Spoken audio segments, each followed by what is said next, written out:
obviously this pandemic we're going through is unfortunate. I was expected to come back for my 5th year to play football. I actually was hurt my freshman year. I had a Liz Frank surgery, and I was unable to play that freshman year. So I wanted to get another year back, and unfortunately that's not going to be able to happen. So I actually asked Coach Henry, which is I have a great relationship with him.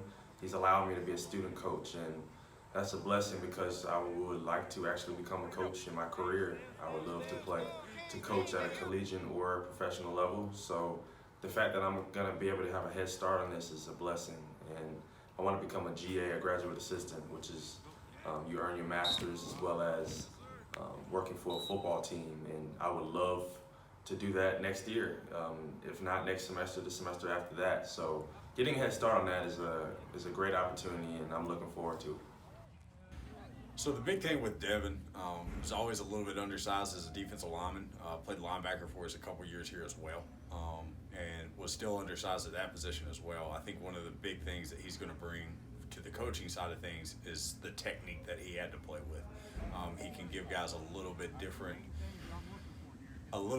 angle from exactly how he had to play the game.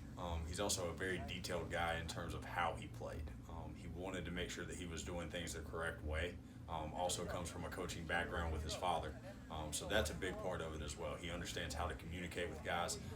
And I always feel like younger guys usually appreciate guys that are just recently out of play. I think that that's a big help for guys that want somebody they feel like they can relate to.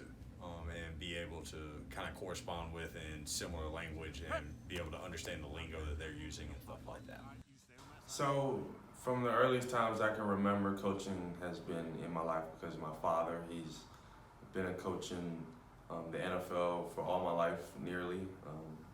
When I was around 2, he was in college. But yes, he's been a coach my whole life. But I've been around football. I love football. I played football my whole life, and it's kind of intriguing, and it's interesting to know that your father is coaching on the highest level of football. It's been kind of a struggle to realize that, and yet it's been a blessing to realize that, oh, your father coaches in the NFL. But it kind of makes my journey a little tough because people think I have easy networking, and they believe that I'm gonna just have everything handed to me because he's in the NFL, but that's not the case. I have to work for what I need and work for what I want, and it's a great to lean on him. It's great to have advice from a guy like that who's right in your household, but even though I want to get to the NFL, I have to do my own work to get there. Even though I want to coach at a collegiate level, I have to work on my own to get there. So.